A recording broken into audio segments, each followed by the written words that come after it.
Hello दोस्तों, जय हिंद। मैं advocate Shah Faizal, citizen judicial classes से एक बार फिर आपके सामने। आज मैं आपको मानहानि से संबंधित कुछ रोचक तथ्य और महत्वपूर्ण बातें बताऊंगा। मानहानि का प्रावधान आईपीसी में दिया गया है। ठीक, आईपीसी के अलावा क्या कहीं और भी इसका प्रावधान है, उसके बारे में बताऊंगा। मानहानि किस तरह से की जा सकती है और किस तरह से इसके होने पर कंपनसेशन लिया जा सकता है या फिर सजा का प्रावधान भी है क्या, उसके बारे में बताऊंगा। किस तरह से अपराधी को इसमें सजा दिलाई जा सकती है, उसके बारे में बताऊंगा। किस न्यायालय में इसके लिए सूट किया जा सकता है, किस तरह से सूट किया जाएगा, उसके बारे में बताऊंगा। राहुल गांधी से संबंध में बहुत महत्वपूर्ण केस सुप्रीम कोर्ट का आया है, उसके बारे में बताऊंगा। 2023 का केस है, बहुत इंपॉर्टेंट केस होगा, बहुत काम आएगा आपके। चलिए दोस्तों, शुरू करता हूं। देखिए, मेरी वीडियो शुरू करने से पहले हमेशा की तरह आपसे अपील, मेरी वीडियो को लाइक और सब्सक्राइब कीजिएगा दोस्तों। धन्यवाद। चलिए देखिए, शुरू करता हूं। मानहानि से संबंधित प्रावधान आईपीसी के सेक्शन 499 में दे रखा है। ठीक, मानहानि किसे कहते हैं? देखिए, किसी व्यक्ति की इज्जत या प्रतिष्ठा उसकी संपत्ति से कम नहीं होती। ठीक, जिस तरह से इस किसी व्यक्ति की संपत्ति को नुकसान पहुंचाया जाता है और वो उससे कंपनसेशन लेता है, इसी तरह से किसी व्यक्ति की इज्जत को ठेस पहुंचाना, प्रतिष्ठा को ठेस पहुंचाना, तो उसको भी कंपनसेशन लेने का अधिकार।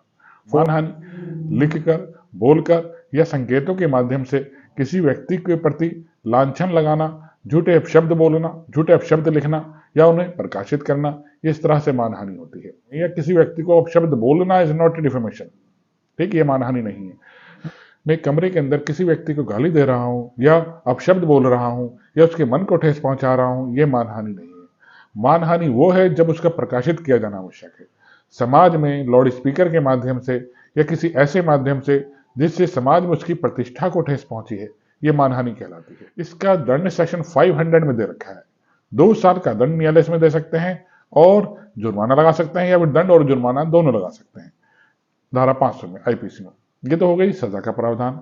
क्या इसके लिए कोई सिविल सूट भी किया जा सकता है? हाँ दोस्तों, अगर किसी व्यक्ति के मन को ठेस पहुंचाई जाती है, प्रतिष्ठा को ठेस पहुंचाई जाती है, तो इसके लिए वो टॉर्ट में उससे सिर्फ कंपनसेशन की मांग भी कर सकता है कि मेरी प्रतिष्ठा को, मेरी गुडविल को उस व्यक्ति ने नुकसान पहुंचाया है और मुझे कंपनसेशन दिलवाया जाए।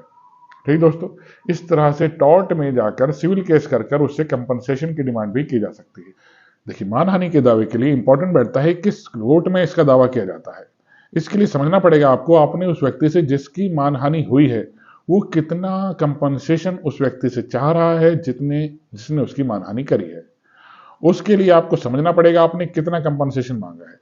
जैसे किसी व्यक्ति की मानहानि हुई है या किसी कंपनी की मानहानि हुई है और उसकी प्रतिष्ठा के लिए उस व्यक्ति से जिसने मानहानि करी है उस पर 1 करोड़ के लिए कंपनसेशन के लिए फाइल करती है मानहानि के लिए, तो हमें इससे 1 करोड़ रुपए दिलवाए जाए। और आपने देखा होगा इसके लिए अब उसे कोर्ट फीस लगानी। कोर्ट फीस से संबंधित फैक्ट्स में अलग अलग राज्यों में अलग अलग नियम है। किसी किसी राज्य में 2% से लेकर 10% तक भी नियम है, कहीं पे 11% तक भी कोर्ट फीस लगानी पड़ती है। 1 करोड़ के जुर्माने में अगर वो चाह रहा है उसे 1 करोड़ का कंपनसेशन मिले, तो 5% के हिसाब से उसे 5 लाख की कोर्ट फीस लगानी पड़ेगी, तब वो न्यायालय में, सेशन कोर्ट में उसके विरुद्ध सूट फाइल किया जा सकता है। ठीक दोस्तों, इस तरह से कंपनसेशन न्यायालय डिसाइड करते हैं। ठीक, कि उसे मानहानि के लिए इतना कंपनसेशन दिलाया जाए या ना दिलाया। अभी आपने रिसेंट देखा होगा 2023 का एक बहुत important case, Rahul Gandhi versus Purnesh Ishwar bhai Modi, 2023 supreme court. इस केस गांधी ने कर्नाटक में इलेक्शन के दौरान 2019 में एक टिप्पणी करी।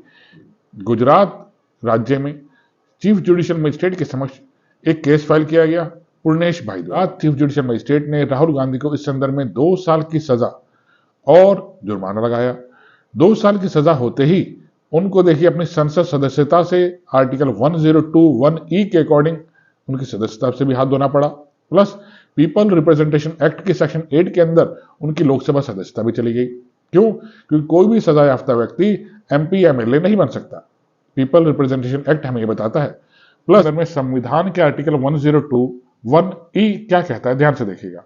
A person shall be disqualified for being chosen as and for being a member of either house of parliament if he is so disqualified by or under any law made by parliament। इसी को देखते हुए भारत सरकार ने उनकी संसद सदस्यता ले ली गई और डिस्क्वालीफाई घोषित किया गया। इसके विरुद्ध वो गुजरात हाईकोर्ट गए। गुजरात हाईकोर्ट ने भी उनकी सजा बरकरार रखी, जो सीजेएम कोर्ट ने 2 साल की सजा और उनके ऊपर जुर्माना लगाया था। इसके विरुद्ध अब उसको अपील करते हैं सुप्रीम कोर्ट ने। सुप्रीम कोर्ट ने इस संदर्भ में गहन अध्ययन किया और पाया कि चीफ जुडिशियल मजिस्ट्रेट ने जो उनको सजा दी है उसका कोई ग्राउंड नहीं लिखा, किस आधार पर वो उन्हें 2 साल की सजा दे रहे हैं। 1 साल की सजा भी दे सकते थे जिससे उनकी सदस्यता बची रहती, 1.5 साल की सजा दे सकते थे जिससे उनकी सदस्यता बची रहती, लेकिन 2 साल की सजा क्यों दी जा रही है इसका कोई ग्राउंड सुप्रीम कोर्ट ने नहीं पाया। उस जो चीफ जुडिशियल मजिस्ट्रेट ने उनको सजा सुनाई थी उसे डिसअलाउ किया और उनकी सदस्यता इस तरह से। मैंने आज आपको बताया डिफेमेशन क्या चीज होती है, मानहानि क्या चीज होती है। मानहानि के लिए सबसे इंपॉर्टेंट है उस बात का प्रकाशन जिसके ऊपर लांछन लगाया गया है। किसी व्यक्ति के ऊपर सच बात का अगर लांछन लगाया गया है तो वो मानहानि नहीं है, झूठी बात का लांछन लगाया गया वो मानहानि कहलाती है। ठीक दोस्तों, आशा करता हूं मेरी मानहानि की वीडियो आपको समझ आई होगी। आइए इसे लाइक और सब्सक्राइब कीजिएगा दोस्तों।